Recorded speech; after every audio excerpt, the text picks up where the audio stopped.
Hi, this is Robert Clinkenbeard and David Anderson with the Commercial Landscaper Podcast. We're going to take 20 minutes of your life to deliver some amazing content from accomplished leaders and business owners to provide you some value, to help you scale your business, to become a better father and push yourself to higher goals personally. We hope you really enjoy these shows, and we really encourage you to share this with your friends and network to help share these messages. I'm super excited to announce a new partnership we have with Site Recon.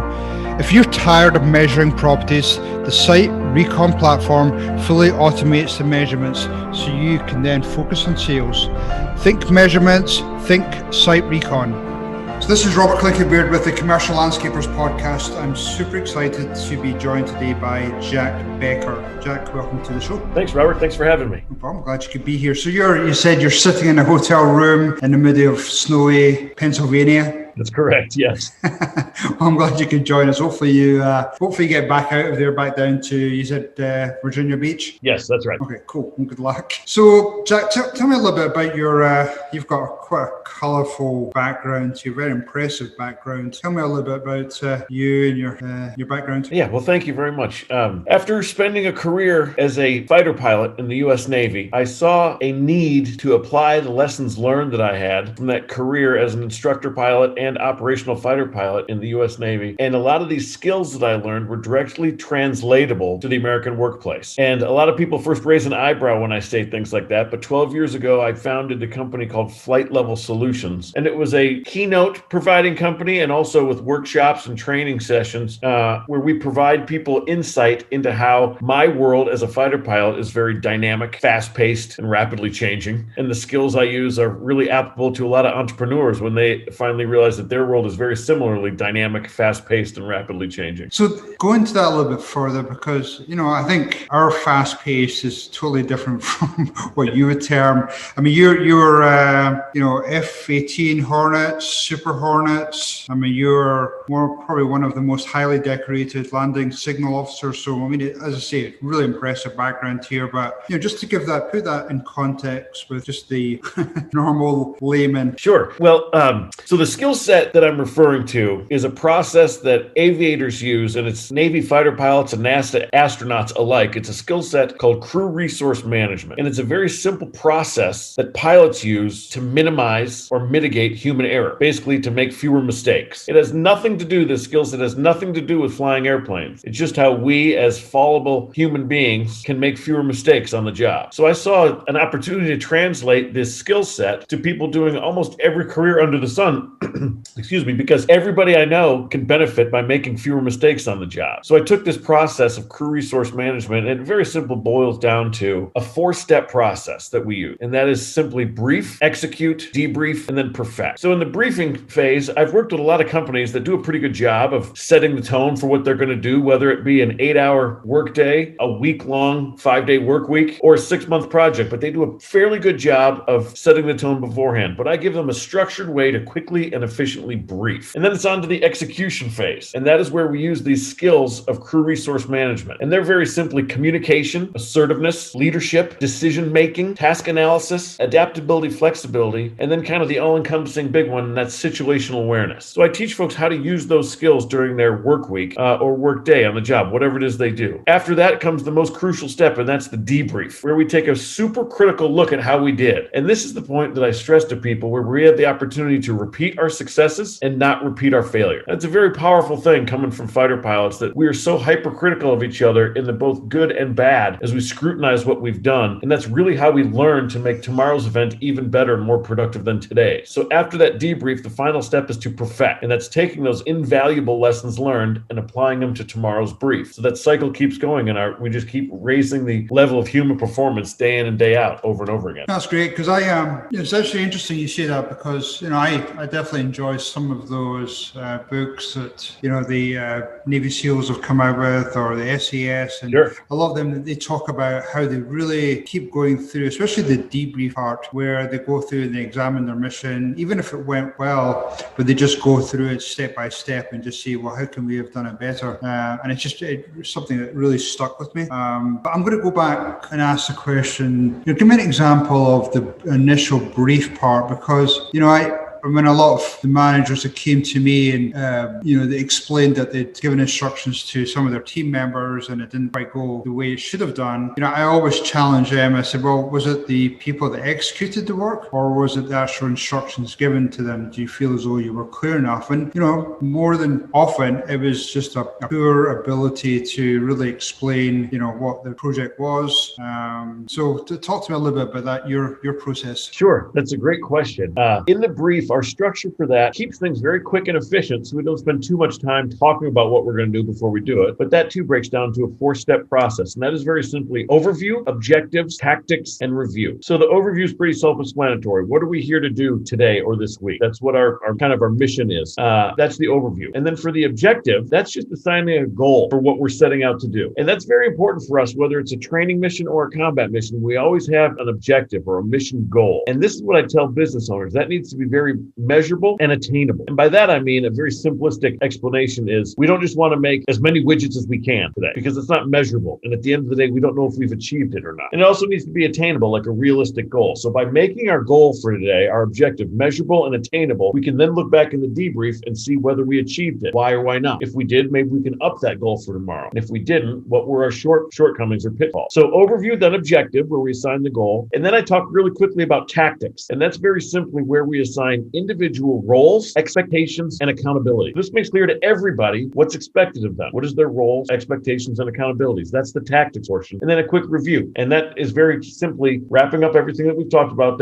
what we're setting out to do. And then a quick ask, is anybody concerned about anything? Any underlying threats that we can expect to face in what we're doing today? Any pitfalls that we can expect? So overview, objective, tactics, and review. And that's what we talk about for the brief. No, that's good. I like that. I like that a lot. So you've given the brief and a concern is brought up that perhaps, obviously it's nice to be working in a team, that consistent team where you know what everybody's like, but maybe a wrench is thrown in by something happens to an existing team member, somebody new is brought in. So do you do anything different in that circumstance where you've got a new team member and you don't really know their background or history? Certainly, that's a great question. That's where these 7 critical skills of crew resource management that I emphasized during the execution phase of this process, that's where they come in so heavily. And especially when I talk about communication and assertiveness, and we're convincing new people that even though they might be a little bit intimidated by their surroundings and not very comfortable with what's going on with this new organization, they still have not only the responsibility, but the authority to speak up and take part, using that assertiveness tool to take part in what we're doing. And then certainly keeping the lines of communication open. One of the things I stress, Robert, about the leadership thing is not your and my instantly knee-jerk definition of leadership, and that is a designated leader. That's the person where he or she is at the top of the pyramid. They're at the top of the hierarchy because of role or title of their position. I really stress the importance of functional leader, and that is when people take command of a situation when certain expertise or need for information arises that only one person has, even though they may not be at the top of that leadership hierarchy. And that person, whether it be a new or inexperienced person, might be the person that can really save the day with a critical piece of information. That's why the communication and assertiveness skills, it all kind of wraps together in this crew resource management game. Oh, no, I like that. So, jumping into the execution part, inevitably, there's some challenges that come up. It could be something as,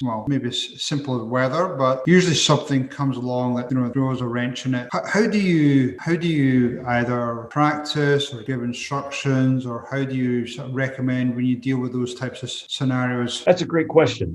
One of the things that we stress in the review from our brief as we're getting ready to start the execution phase is something that we call the wingman mentality. And that is very simply that you watch my back and I watch yours. We are all going to rely on each other, regardless of rank, experience level, gender, race, background, regardless of all that. In the fighter pilot community, all wingmen are equal. And it's so powerful to say, you watch my back, I watch yours, and we're all ultimately responsible to achieve that objective that we set out to do in the brief. And I love this idea of being each other's wingman because it's so powerful to give each other the authority and responsibility to call each other out on little mistakes, and nobody gets offended, nobody gets their feelings hurt because we all have thick enough skin to say, is this what's best for our team? So that's really powerful with the wingman mentality. That's kind of how we embark on the execution phase, is to say, we're all in this together, from the CEO on down to the newest person on the team, and everybody's kind of equals in achieving that mission objective or our goal for the day. Right. No, I like that. I like the wingman approach. Now, obviously a lot of that is based on trust. You have to have really deep trust in and effectively seeing somebody to watch my back. And inevitably in many companies, that trust isn't necessarily there. Everybody, well, not everybody, but a lot of people have their own agendas. They're always looking out for themselves. So what are some of the ways that you've seen to really build and enhance that trust? That's an awesome question. And it's so poignant for what we're dealing with now with this current pandemic, is that more and more companies that I've been talking to virtually and consulting with and coaching are doing a lot of their telecommuting. They're doing weekly calls on Zoom or what have you. So what we do is the final step of this debrief and perfect phase of this process is where we go into a debrief to say, how did we do during this 8-hour shift or 5-day work week or whatever this project was? And in the debrief, we sit down and ask everyone to share, give me one thing that you did well this week. Share with me one big success that you had and talk me through it. And that way, Robert, if you share with me something that you did that you may think might have been obvious to everyone, it wasn't that obvious to me, and you just raised my level of performance. If I'm ever faced with that same situation again, my skill set just got that much better. So after going around the room and everybody shares a success they've had, and it's kind of nice to pat yourself on the back and say, look how great I am. This was an awesome win. I helped the team. Then we go around the room again and a little more uncomfortable, and we say, share with me something that you messed up this week. Share with me a mistake that you made or something that you dorked up. And this is very powerful coming from a group of fighter pilots, I believe. People think we have the biggest egos in the world. But during this debrief phase, we really set those egos aside to really scrutinize ourselves on how we can perform better tomorrow. So we go around the room and ask, what did you mess up? And it's my opportunity to say, even if I knew, nobody on the team knew I made this mistake, and I don't want to share this with anybody. If I just swept it under the rug, nobody would know and I wouldn't look bad. But those are the little simple and repeatable mistakes that are cancerous within an organization. And if you're ever faced with that situation again, you might repeat the same mistake that I made today. But if I bring it up and share with you the mistake I made, what I should have done, then we can talk through the brief, execute, debrief, and those 7 critical skills of crew resource management. Everybody sees that I'm sharing with the team how we can get better. And now nobody on the team is ever going to repeat that mistake again because they know what we're supposed to do. And I just elevated the team's performance. Right. And that level of openness and honesty really helps build trust and confidence in the whole team, from the CEO down to the newest person, saying, wow, we know we're all going to make mistakes. Let's own up to them and not hide it, because it makes the team better if we do it. And it really grows the trust and confidence. And it truly makes everybody who's involved with this whole process feel like they have a much bigger ownership stake in what's going on every time they show up to work. And I've got an interesting question around that. So when I heard Alan Mulally, he was the incoming CEO to Ford back in the day. I think he was brought in and he quickly realized that they were literally weeks away from bankruptcy. Wow. And he would have, the management team and, everybody would step up and effectively, I don't know if it was debriefing, but it was just the more reporting on how well their divisions were doing. And everybody was like, oh, everything's good. And he obviously quickly realized there's a big disconnect because, here's the company going bankruptcy and all these senior executives were all saying everything was good. So obviously that trust had been eroded.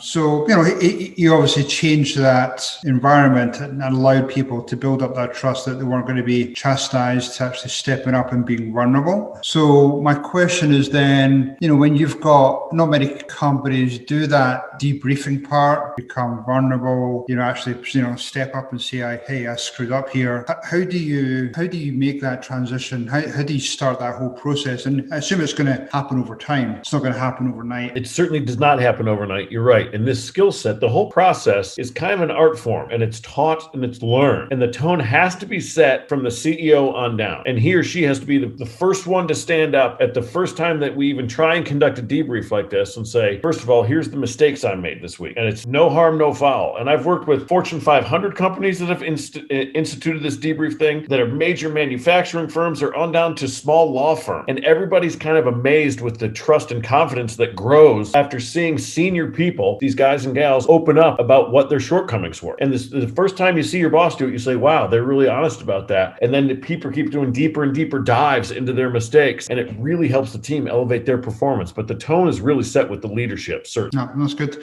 And how frequently would you say those meetings should occur? What I see the most successful application for all the corporate and certainly the international workplace that I've done with hundreds of companies is kind of a Monday morning brief and a Friday afternoon debrief. Okay. And it can be done in person or on Zoom calls, but it kind of gives everybody an opportunity to go through the execution phase and see what their successes and failures were during the week, and then wrap it up. And then Friday, we roll those lessons learned straight into our brief on Monday so we can keep growing. Cool. No, I like it. That's a good recommendation. So I I need to ask you this.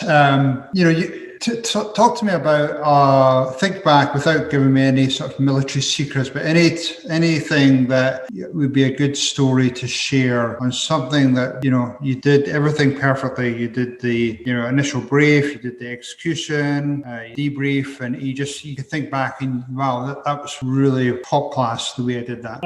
I think one of my favorite stories for the success of this entire process that I just shared with you is a time that I was flying on a training mission with my wingman, and we were going down to a bombing range in North Carolina. Perfect weather day, everything's gorgeous, and everything went as planned until my jet had a pretty major malfunction. And the whole process, I'll share with you the story. Do we have enough time? Yeah. So we were flying at 14,500 feet en route to North Carolina from Virginia. And we're flying at Mach 0.97, or just under the speed of sound. Wow. And just before I call for our next maneuver, I say to my wingman, who's tucked in just 36 inches away from me, we're in a tight formation in two F-18 Hornet fighter jets. Just before I call for our next maneuver, I start seeing stars, much like a Bugs Bunny cartoon. And I said to my wingman, who, by the way, is the best wingman in the Navy at the time, unbelievable supporting cast that I had with me on this flight this day. I said, Mordo, I think I'm hypoxic. I didn't know it yet, but my onboard oxygen generating system had failed. Oh. My brain was suffering from a lack of oxygen to the brain. I said, Mordo, I think I'm hypoxic. And he said, pull the green ring. That's a very simple procedure that we have for hypoxia, and it's a little green handle outboard of my left thigh on the ejection seat that activates our emergency oxygen system. But right as he said that, my symptoms got worse, and I lost all my peripheral vision, and we call it tunnel vision. So you can only see directly what you're staring at, because as we start to suffer from the symptoms of hypoxia, one of the most sensitive things that we have is the blood in our eyes. So as that's all leaving me, I can see only what I'm staring at. And then about one more breath later, I lose my vision entirely, and we call it gray out. I'm 100% conscious with all my motor skills. I simply can't see. And as I started to think about what Mordo yelled to me about pull the green ring, total euphoria came over my body. It's essentially like you're stoned. Right. And I remember marveling at the brilliance of Mordo's idea, saying, dude, that's a great idea. I mean, that's what you do when you're hypoxic. You pull the green ring. All the while, my symptoms are getting worse as my brain is starving of oxygen. Then again, in the back of my mind, I hear Mort screaming, pull the green ring, pull the green ring. And somehow my left index finger activated the emergency oxygen system. With a few deep breaths, a couple seconds later, I'm totally back to normal, good to go. So we obviously return to base and have an uneventful landing. But the procedural excellence that Mordo had to follow, guiding me through, is so important because militarily, I outrank him. When we're on the ground, my position in the Navy is very senior to his rank. In this flight, I am the flight leader. Senior to his position is what we call Dash 2, or my wingman. Everything in our world says that I tell him what to do and not vice versa. Right. But this process that I shared with you kind of gives everybody, like I said, the authority and responsibility I give to him so he can tell me what to do in order to keep me alive, in order to keep our formation intact, and ultimately to achieve that mission objective or the goal that we set for ourselves today. So I love the fact that I told you earlier, wingmen, regardless of experience level or gender or race, orientation, anything like that, all wingmen are equal. And I think that is the success that you base this whole process on, is that all wingmen are equal, and the successful outcome of our mission depends on that. Yeah, wow, that's a powerful story. Really appreciate you sharing that. Wow, that could have been totally a different scenario. Absolutely. Wow, thank you for that. My pleasure. So we're just finishing up here. A couple last things. If you have a parting message or two for all of our listeners, or business owners or executives, what would be the parting message for them? I think that the parting message that I would have, Robert, is simply to flatten the hierarchy a little bit. If you want to see huge gains in your organization or your team's human performance and reducing mistakes, is simply to flatten the hierarchy. By that, I mean to make the CEO not as high above that newest employee. And you're not giving up any of your authority. What you're doing is empowering your employees to have a little bit more trust and confidence in the whole process, like I said, and showing our vulnerability with sharing our mistakes and making it okay. I mean, human beings make mistakes. That's what we do. Cicero said it 2,000 years ago. To err is human. We need to share those with each other so we're not repeating them. And that's what fighter pilots do to be successful. And that's what business owners can do too. No, I like that. If people want to learn more about you, find out what you do, your speaking arrangements, What's the best way for them to contact you? Thanks, Robert. That's the easiest way to get us is on the website Supersonic Success, all one word put together, supersonicsuccess.com. And it's got certainly email and phone access. And I love chatting about this, obviously, because I'm very passionate, certainly about flying supersonic fighter jets and just helping people perform at peak levels of human performance. So supersonicsuccess.com, and certainly following us on Instagram at Get Jack Becker, just as my keynote speaking thing, Get Jack Becker on Instagram, and LinkedIn. It's Jack Becker, founder and CEO of Flight Level Solutions. So awesome. Thanks for that. Yeah, no problem. Well, thank you, Jack. Really appreciate your time today. Great messages. Really appreciate you sharing the stories, and good luck with everything, and good luck getting back from Pennsylvania. Well, thanks so much, Robert. Thank you for having me. Always great chatting with you. Okay, you too. Take care. Okay, bye-bye. Bye. Hopefully that was pure dead brilliant for you today, and you got some great takeaways for your business or your personal life. This is Robert Clinkybeard along with David Anderson, and we'd love to get you and your friends to join us in our future journey. Two quick things before you go, listeners. Check out our website, commerciallandscapers.com. You can subscribe, you can share with your friends, but more importantly, check out our new sponsor, Site Recon. We're going to make your sales process, your estimating way easier, so you can spend more time in your proposals. Thanks everyone. Cheers. Bye.